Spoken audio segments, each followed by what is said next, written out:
Oh, okay, that's going. Oh, wow. Got here a little late today. Okay, so this week we pick up with vaYiqra, chapter 18 and verse 6. I want to quickly go back over verse 5 before we get started, but be warned that all we're going to talk about today is incest. So you may want to send your kids in the other room. If they're over the age of 12, they're probably going to know about this stuff already. So, that's up to you guys, though. But I want you to be warned. That's what we're going to be talking about. Nothing really will say anything that shouldn't be on the air, but still, it's a delicate subject, I suppose. So you're warned about that.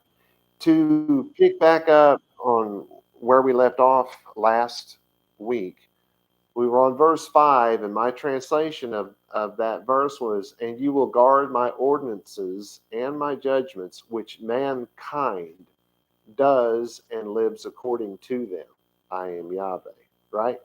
So I argued that shows that all of mankind is under the Torah, and more than just this isn't the Ten Commandments, the ordinances and the judgment. That's what the Jews refer to as the 613 laws. There's really only 10 laws. There's 10 categories of law. Let's put it that way.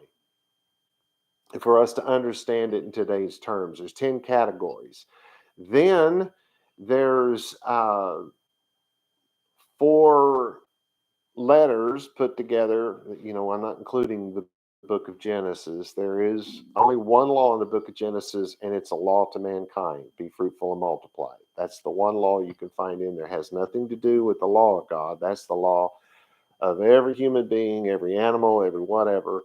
Even you could say that's even for the plants: be fruitful and multiply. So that's a command to it could be a command to the entire universe. It has nothing to do with God's law, doesn't have anything to do with God's covenant, and Maimonides was utterly wrong about that. Anyway, he was the one that categorized all that stuff. So anyway, it starts in Leviticus and works its way through Deuteronomy, and there's some most part we're going through the ordinances and the judgments, and they fall under one of these 10 categories. Every one of these will fall under one of these, which are known in the Western world as the 10 Commandments. But that's not what it says in Hebrew. It does not call them 10 Commandments. It calls them the 10 words, which, the Devarim in Hebrew. Well, the proper way to translate in modern English, I have a little feedback here. Because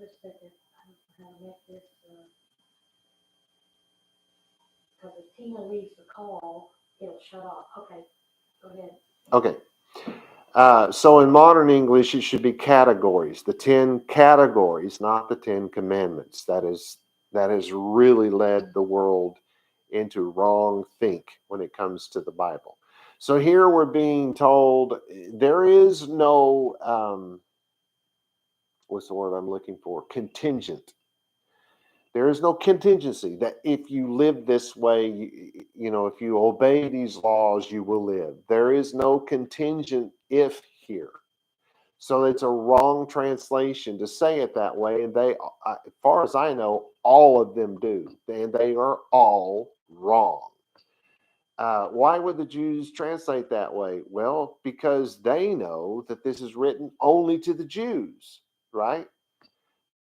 The problem is Judaism in modern times has become it's gone off the rails. It went off the rails 2,000 years ago. Well, more like 2,500 years ago.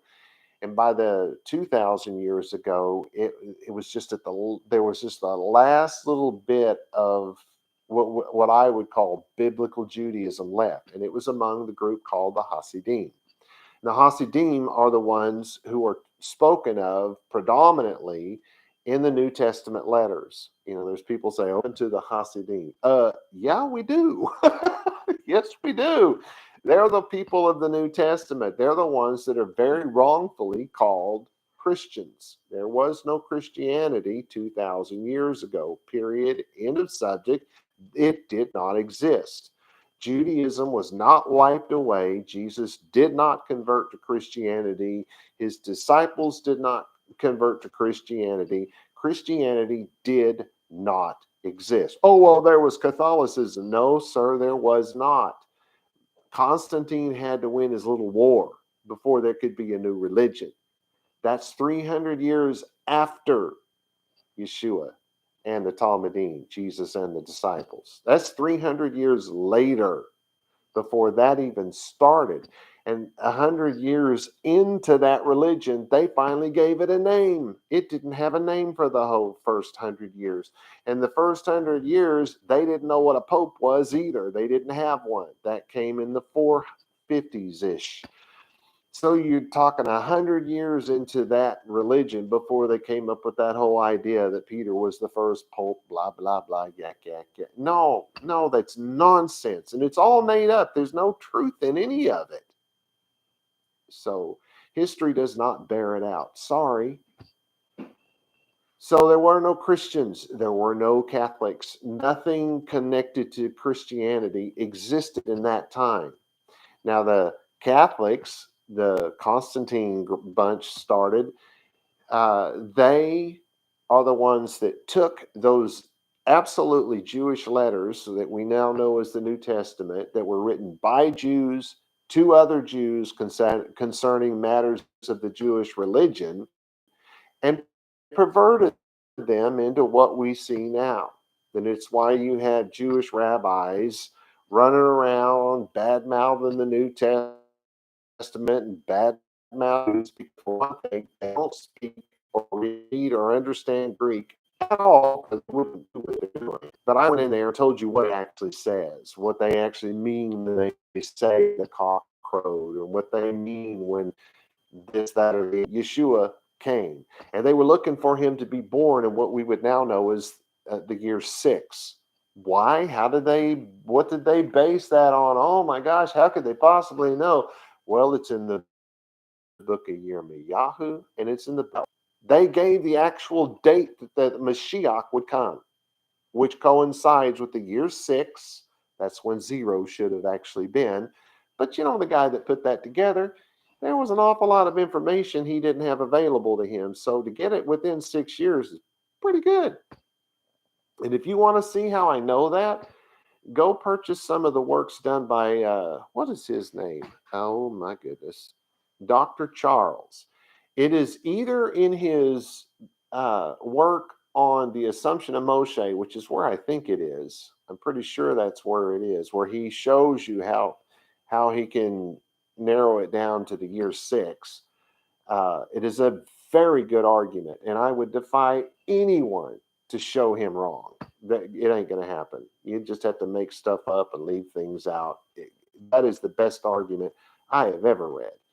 But it could be in his translation on Revelation. I just don't think that's where I read it. I'm pretty sure it's in his work on the Assumption of Moshe. One of the best translation. I will go that far. The best translation of that work that you're ever going to read. It was excellent. He really did a good job there.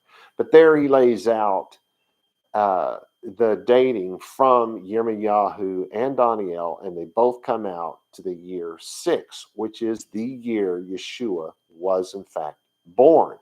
And it bears right out to the year 70 when the temple gets destroyed. All of that's in Yirmiyahu, Jeremiah, and Daniel, if you don't know the Hebrew names.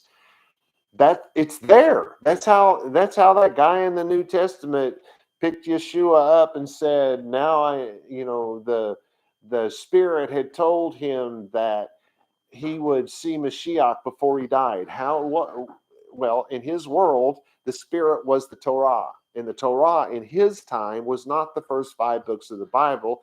It was the entire Jewish Bible. That's what was called the Torah in his lifetime. So he said that he knew by the Spirit. The Jewish Bible was called the Spirit. He knew by that he would live long enough to see Mashiach born, because he knew it was going to happen in the year 6, and they brought him this baby, and he believed that that baby was Mashiach. So he thanked God that he got to be the one to circumcise that young boy. And he made prophecies over that boy and everything else that actually came quite true. So anyway, these judgments and these right here in this verse belong to mankind. And it's not if you live according to God's law or if you're a Jew. No, that's where I was, Abraham. Tell me, how did that Chaldean become the father of the Jews? Well, it's easy. He followed God's law. Oh, but the law wasn't given. The Bible on both ends of the book, whether it's the Jewish Bible or what you call the Christian Bible, both of them state that the law of God was here before the foundation of this world. So yes, he did follow the law of God. Did God give him the whole law? Who knows? It doesn't matter. Whatever law he was given, he followed it. Whatever God told him to do, he did. Right? So because he followed the commandments that he knew of God, that made him a Jew, even though he was born a Chaldean, a Hasdai, if you want to say it right. So that's what made him Jewish. And that's what made other people like Naomi and Rahab, Jews, because they followed God's law. They didn't follow modern day conversion and have to learn about a false Jewish history, because most of today, what we know as Judaism is a false Jewish history. It is very false. It was put together in the 1200s, the Dark Ages. And they stole most of, especially Rashi, stole almost everything he taught from the Christians. It was kind of clever because, well, I should say the Catholics, Christianity didn't exist till the 1500s. So this is before Christianity. All you had was Catholicism. Well, the Catholic group of people, since they borrowed the Jewish Bible and the Jewish letters written by the Talmudim of Yeshua, everything they did was based on the Judaism of that time. So Rashi recognized how Jewish those things were, and he stole from that, but he stole it from them. He didn't know anything about Jewish history. No one in that time did. They were so far removed from Jerusalem and so far removed from the temple and so far removed from literacy. None of those sages spoke Hebrew. Rashi didn't. Maimonides surely did not. If you read his works, there's one in particular, and I've read it here before this very camera before, where it tells this story. This guy writes Maimonides and says, I don't know how to understand the Hebrew. And Maimonides says, oh, it's easy. Just read it and it'll come to you. And then on the very next page, it says that he never wrote a single thing in Hebrew. Not one thing. And you're not going to find it because he didn't. Well, why didn't he do that? I'm guessing because he didn't know how. And that's the problem with Rashi and the rest of them. They didn't speak Hebrew either. Their language, their, if you will, biblical language, was Aramaic. Aramaic, that's not even a biblical language. Well, for the most part, there is some in Daniel while they were in captivity, but as soon as they got out of captivity, they went right back to Hebrew. They were Hebrew before captivity and went right to captivity. Every time they've gotten out of Hebrew, sages is either written in Latin predominantly, or it's written in Aramaic. It's not written in Hebrew. If you find it in Hebrew, somebody has recently translated it into Hebrew.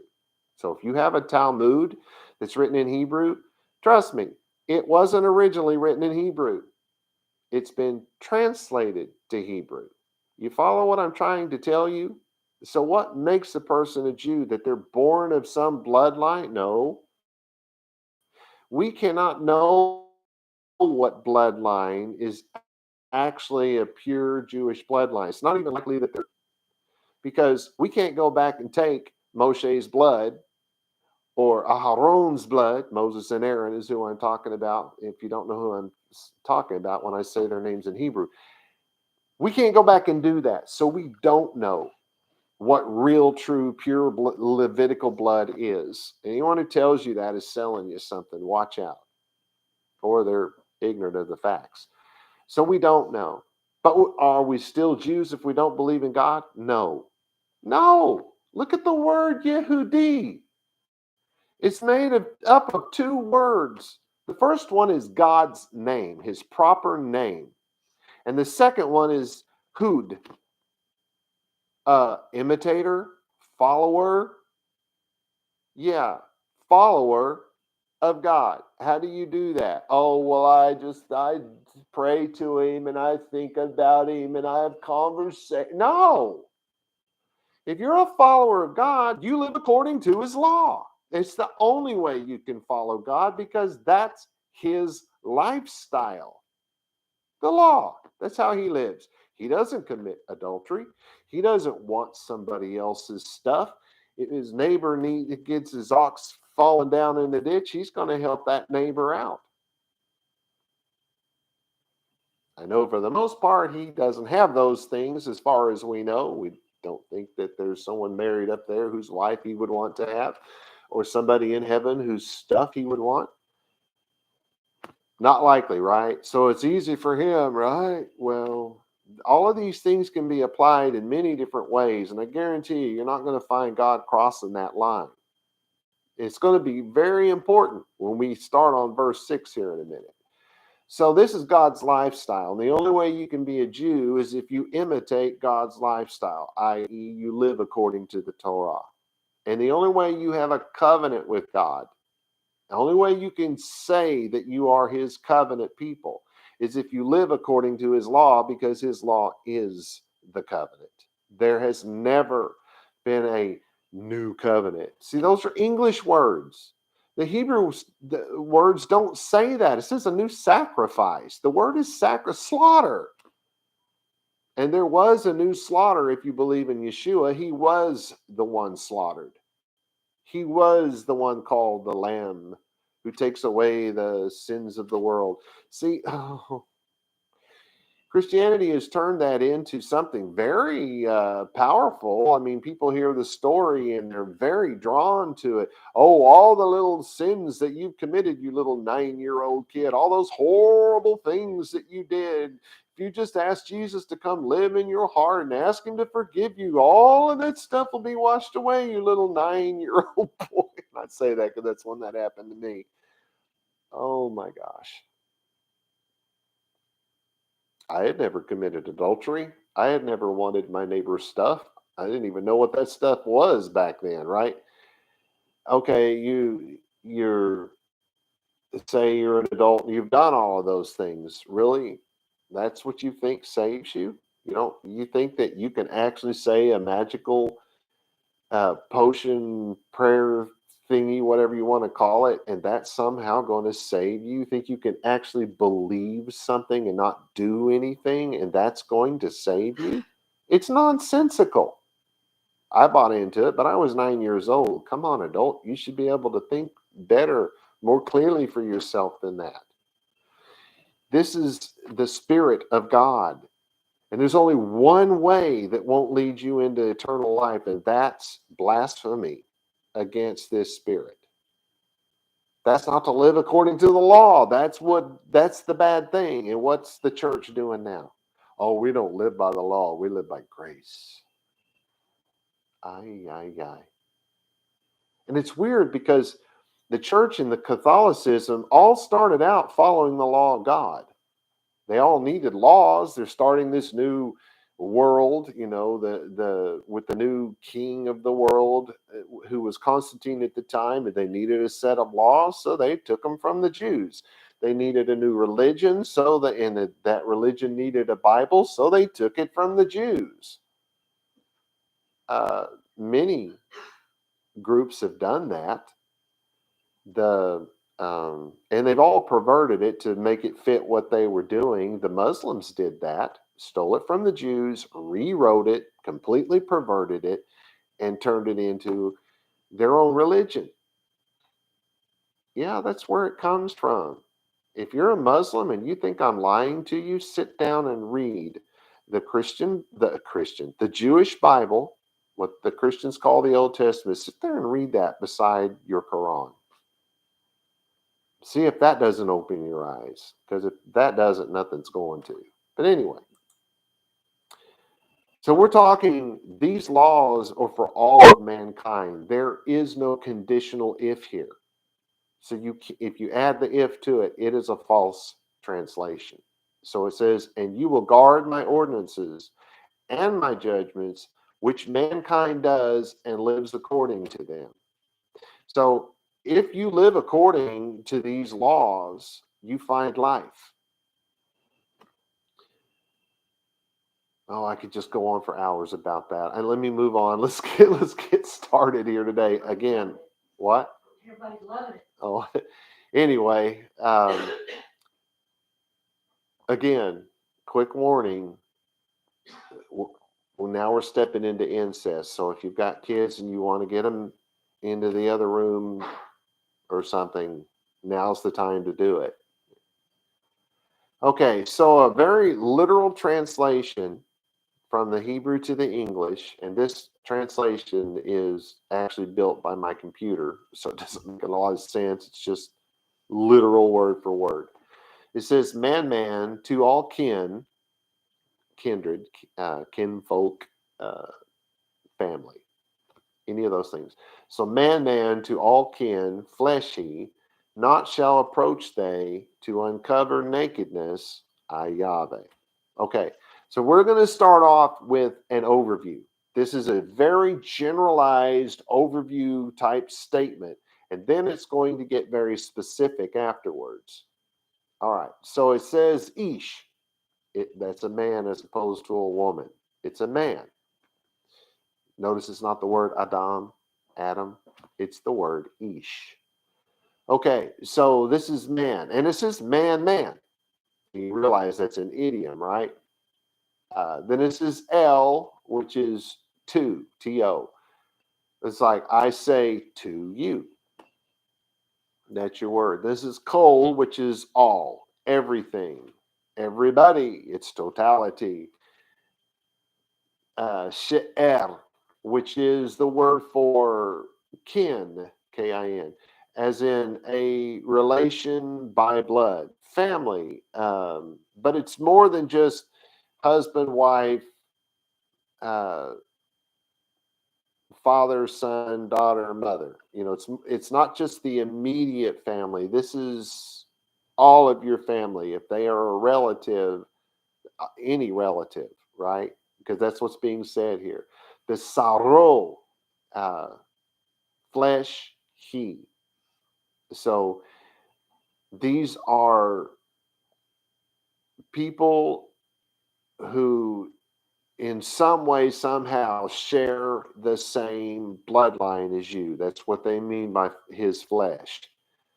Because it's really the word for skin and all that kind of stuff, but connected to the words that it's connected to, it's talking about his blood relation.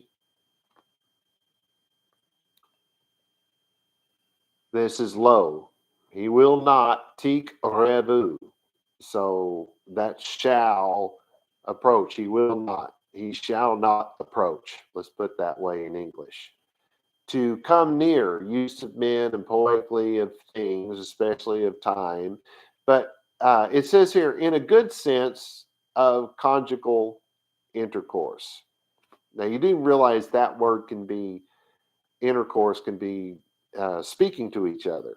You can talk about, I met with the mayor of the next town and we had a serious intercourse, which means you've had a serious conversation.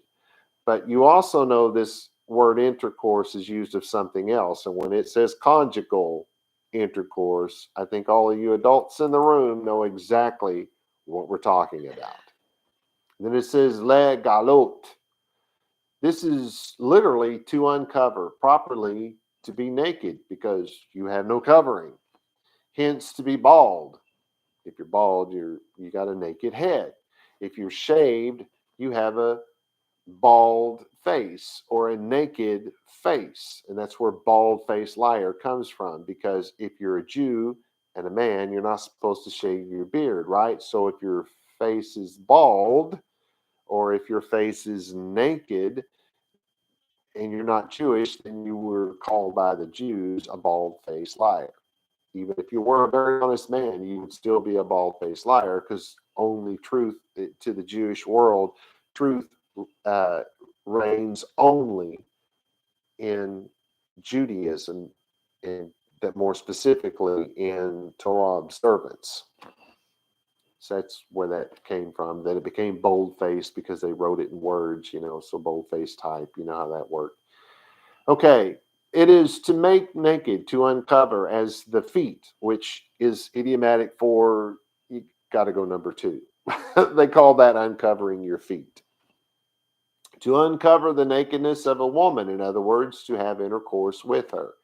Leviticus 18:8 is a good example of that, which is where we are, or no, where we're going, but this verse here is just as good. From the words of Leviticus 18:8, it is understood why to uncover the nakedness of a man is used for to have unlawful intercourse with his wife. So we know when we get to verse 8, we're only at 6 at this moment, they're telling us that when we get to verse 8, it will explain how we know for sure, beyond a shadow of a doubt, that that's what this means, because this is a very obscure thing.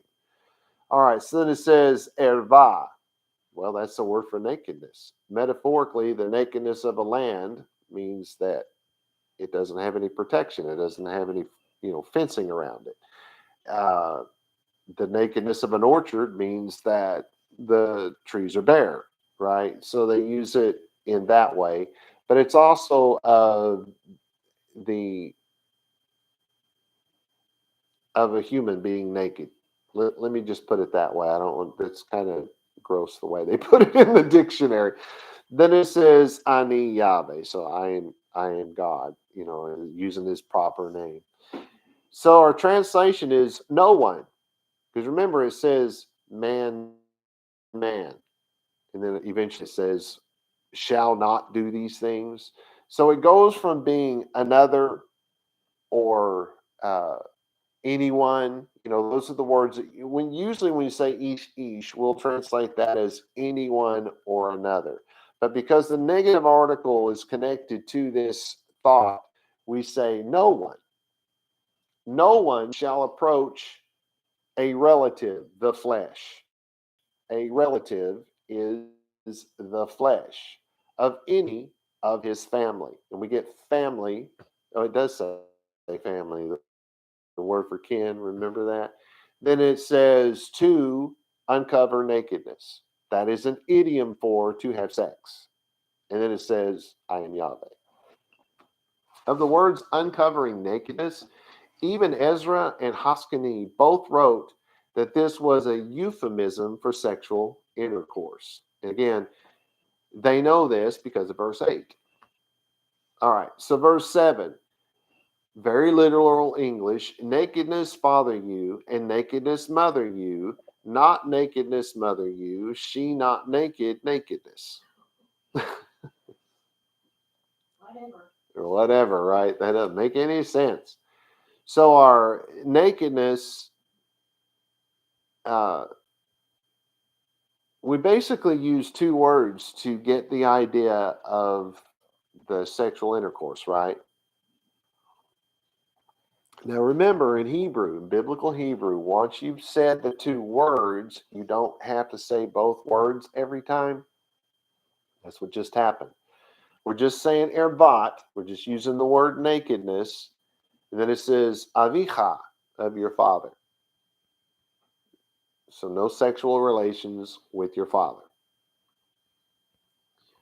Then it says the ervat and sexual relationships imcha. That's your mother. Lo, not. You are not going to do this. And then it says tegale, which is word for nakedness. To be naked, to make naked. Is that the same root? No, see, that's what I was thinking. This is a different word. Just want to make sure before I jumped in there and said that. So this is another word. So is there a different kind of nakedness? No. Again, this Hebrew is written in the epic poetic style of Mesopotamia. All you have to do is read the epic poems from Mesopotamia, and then sit down and read the Jewish Bible, and you'll realize they're written in exactly the same style, using exactly the same grammar rules. If you want more information on that, look up Umberto Cassuto. He went into that very deeply. He was the world leader, the world's leading authority on that connection. He identified that they were done in exactly the same style, identified the fact that that's why everything is written the way it is in the Hebrew Bible, and proved beyond a shadow of a doubt that the Hebrew Bible is not in any way, shape, or form, that the law itself is not a conglomeration of 3 or 4 or 5 or 6 or 10 different documents all thrown together to explain why there's so much repeating. He proved beyond a shadow of a doubt that it was written in that style, and that style requires all of the repeating. So anyway, Umberto Cassuto, just go find his work and you'll discover that. It doesn't really matter what work he wrote that you can find that's written in English, that's been translated into English, because he talks about it in, I think, every single thing. If you're looking at his work on Exodus and Leviticus, that talks about it, or Genesis and Exodus, rather. That work talks about it. He gets deeper into it in some of his other works. I can't remember what the name of it is now, but just look, you'll find it. He really detailed it in some of them were very detailed. But his Genesis Exodus stuff is excellent. You can start there. It's more of an overview, but it does give a lot of the detail where that purple book he had was really detailed. Anyway, so this is the reason why they use a different word, is just to break up the monotony. We do the same thing when you're writing. They teach you not to use the same word twice in the same sentence. That's sort of different words that mean the same thing. That's exactly what's happening here.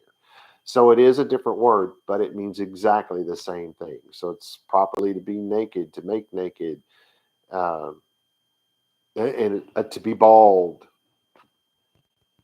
So, the same type of thing. The meaning is almost identical. Actually, it is identical to the last one. So we must be using these words interchangeably. So it's probably uncover and nakedness essentially mean the same thing. All right, so that's our last word. Then we get to imcha, your mother. Then it's a repeat. Heave lo tigale. You don't uncover her nakedness. Ervata, there's your other word for nakedness. And so here we have nakedness of your father and nakedness of your mother you shall not uncover. So how would we say that? You will not have sex with your father, and you will not have sex with your mother. And then it says, she is your mother. You shall not uncover her nakedness. You shall not have sex with her. So it's important that you know not to have sex with your father, but apparently it's way more important that you know you don't have sex with your mother. Okay. Now I want to go to something here. I want to talk about something here. So the God who's sitting here telling you that you cannot have this kind of a relationship with your mother or your father, and really tries to drive home the fact that she's your mother. What are you thinking? That's the God who created the whole world by the first two people having sex with each other and then having sex with their kids. You realize that's what Judaism, to some degree, has been teaching. I mean, they have some other ideas. Oh, well, they mixed with the giants, or they mixed with the angels, or there was a second wife, and blah, blah, blah. No, none of that stuff's true. There is no reason to believe any of that stuff. It just, those are that's folklore, because they couldn't explain where did all the people come from if they only started with two, because they're not reading the Hebrew. The Hebrew doesn't say that it started with two. It says that God created mankind. It doesn't say that God created some dude named Adam. That's the word for mankind. It was not a man's name. God created mankind. And then from mankind, he took what is today in modern Hebrew the word for cell. He took a cell out of this man. Do you know 1 in every 7 men in this world are missing a rib? 1 in every 7. Did you know that? Anyway, so it could be rib, because it is the word used for rib back then. But anywho, 1 in every 7. That's interesting. So God created mankind, and so there was a bunch of them. And then he split them into male and female, and then they all, I mean, because where did the brother that got kicked out go find a wife? Doesn't say he took a sister with him. Doesn't say he took his mother with him. I mean, no. Humankind would not have lasted very long if people had done that. You can't last more than, what, 3 generations until it's over? So no, the world did not start out that way. Okay. Anyway, so God's saying absolutely not. So now we're going to get on to verse 8. Then it says, nakedness, wife, father you. Not nakedness, nakedness, father you, she.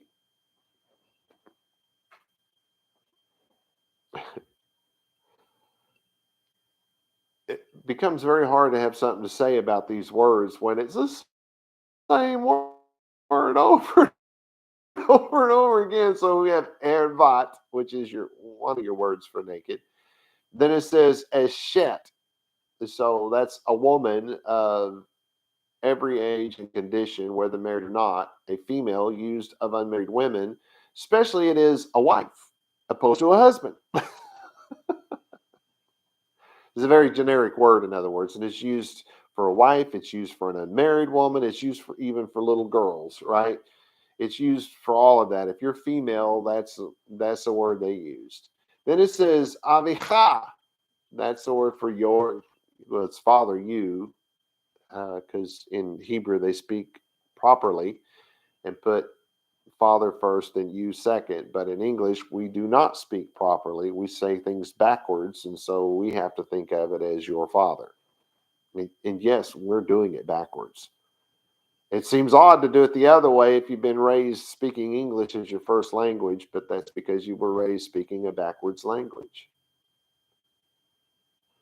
There's a note here under Av, the word for father, Aviha, your father. The idea of father as one who nourishes is not found in the biblical text.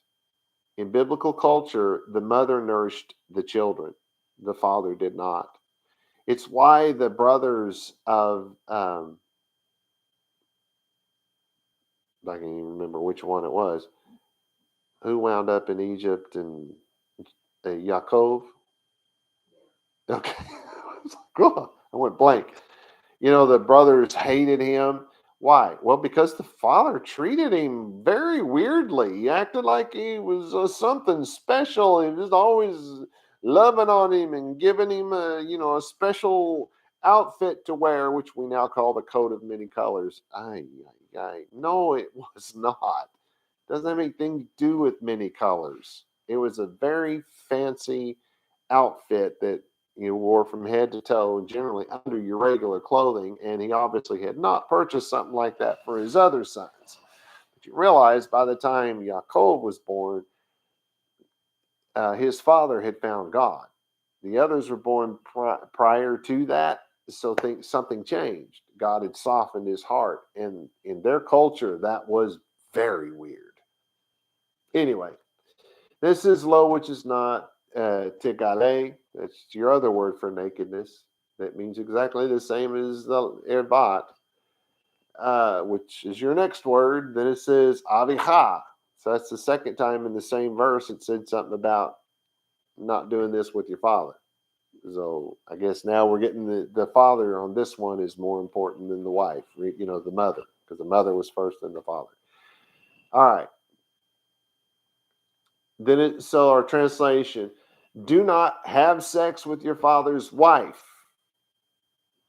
Bet you didn't catch that, did you?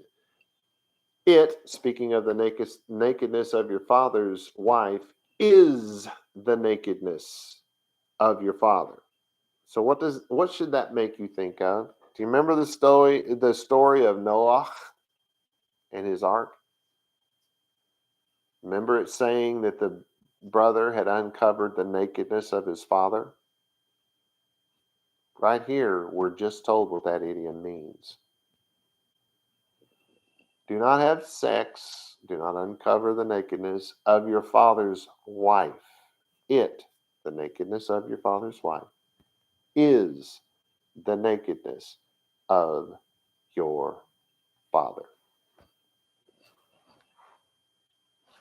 Right there, you have the explanation of that idiom. Okay. So verse 9 is, naked sister you, daughter father you, or daughter mother you, born house or born outside, not nakedness, nakedness. Erbat, your first word. Ahol tacha. This is sister you, so it's your sister. Properly signifies an own sister, born of the same parents. So we're talking about, you and your sister have the same mother and father. Vat, which is the word for, we usually say bot, but because it's in the sentence the way it is, we would pronounce it with the harder V sound, vat. But it is the word bot, so it is sister, daughter, rather. I'm sorry, daughter.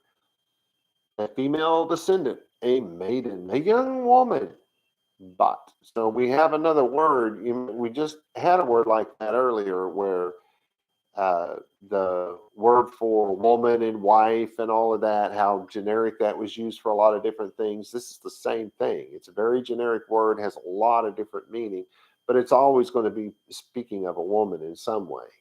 Then it says avicha, of your father. What do we have? O, which means or. Vat, the daughter. Mecha, mother you, of your mother.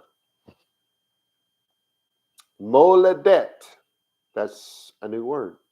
Born, birth, origin, nativity, native land, progeny, offspring, children, kindred, family, those of the same nation. It's from the root word yaled, to bring forth, to bear, as a mother. This is a very, very important word here, because born what? It says of your mother, no, it says born vaYiqra, in the same house. That's the word for house. It's of a movable house, in other words, a tent. It's used of a royal house, of a palace, of a fortress. It's used of the house of God, his temple. It's used of wherever he lives up there. We think that to be a temple. Would be a really fancy one, I'm sure, since he's the one that built it. But it's used in a lot of different ways. This is O, which is or. Moledet, that's born. Chutz, that's the word for outside, properly a wall, hence especially the outside of a house. They got a wall and you're looking at it from the outside, could be looking at it from the inside. Whatever is without, in other words, whatever is outside, out of the house, the street, out of the city, out of the fields, out of the country. It's the word for out of or outside, right? It says lo, no, no, no, no, no, not. Nada, forget about it. Tigale, the nakedness. Ervatam, their nakedness. Okay. So our translation. Do not have sex with your sister, the daughter of your father, or the daughter of your mother, born in your house or born outside. This is a very rare, some of these words are very, very rare.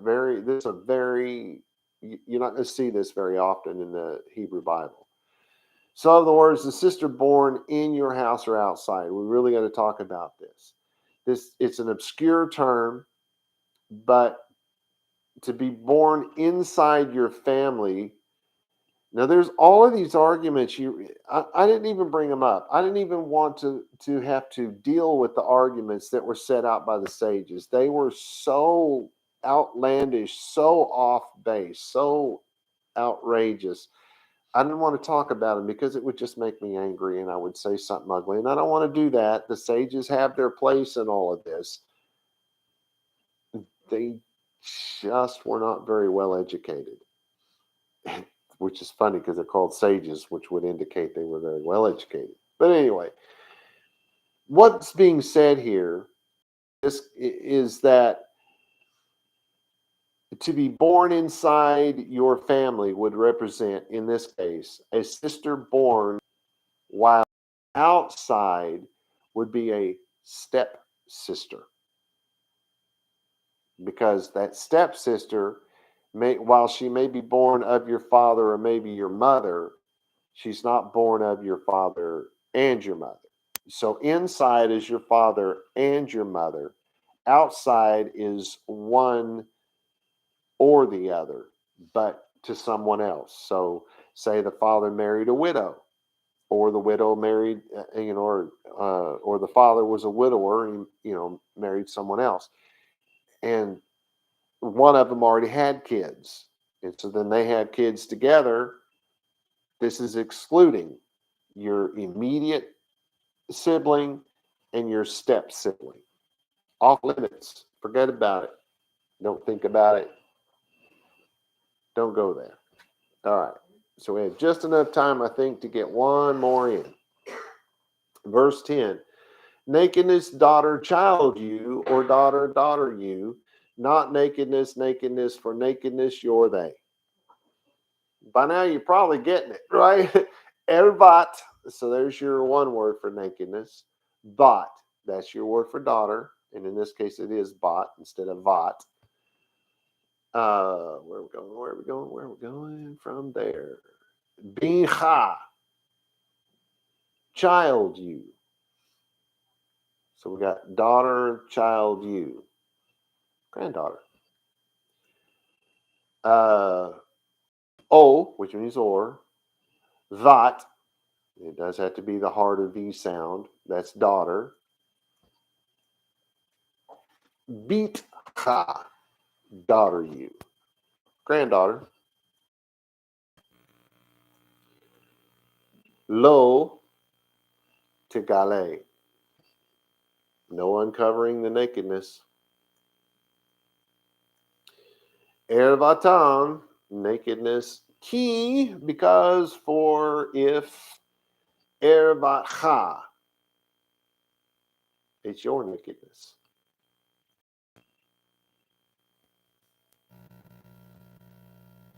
And it says, do not uncover the nakedness. Do not have daughter's daughter, in other words, your granddaughter, for they are your nakedness.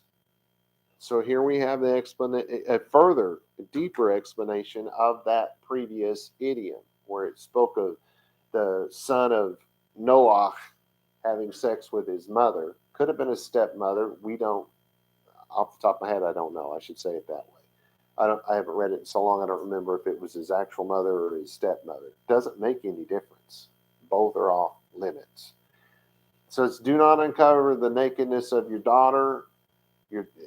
Don't have sex with your daughter. Don't have sex with your daughter's daughter, because that is your nakedness. So if Noah's son could have had sex with his mother, he could have had sex with his daughter or his granddaughter. Any of those three could be applied to that, because all three of those are the man's nakedness.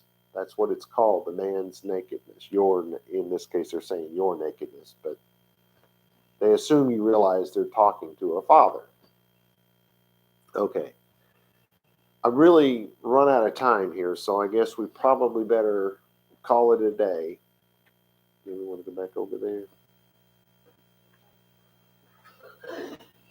There'll be a little bit more of this next week, but I'm fear that next week we get into some really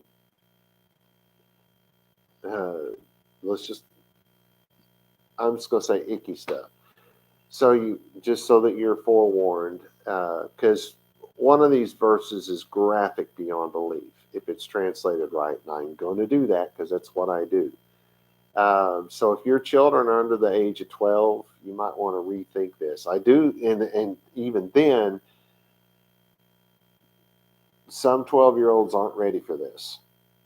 So maybe you want to watch it and then decide if you want your kids to see it. That might be a good idea, because it's going on the interweb. There's nothing here that your kids of any age can't see or hear on the interweb from their telephone that you give them because you're worried about them, or the computer that they're using at school, at home, or at a friend's house. It's all available. I won't be as graphic as most of what's available to them. I promise you that, because the Bible doesn't go that far. But at least not here. I don't think it ever does anyway. But I just want you to know that this next week may get pretty rough. Shalom, shalom, guys.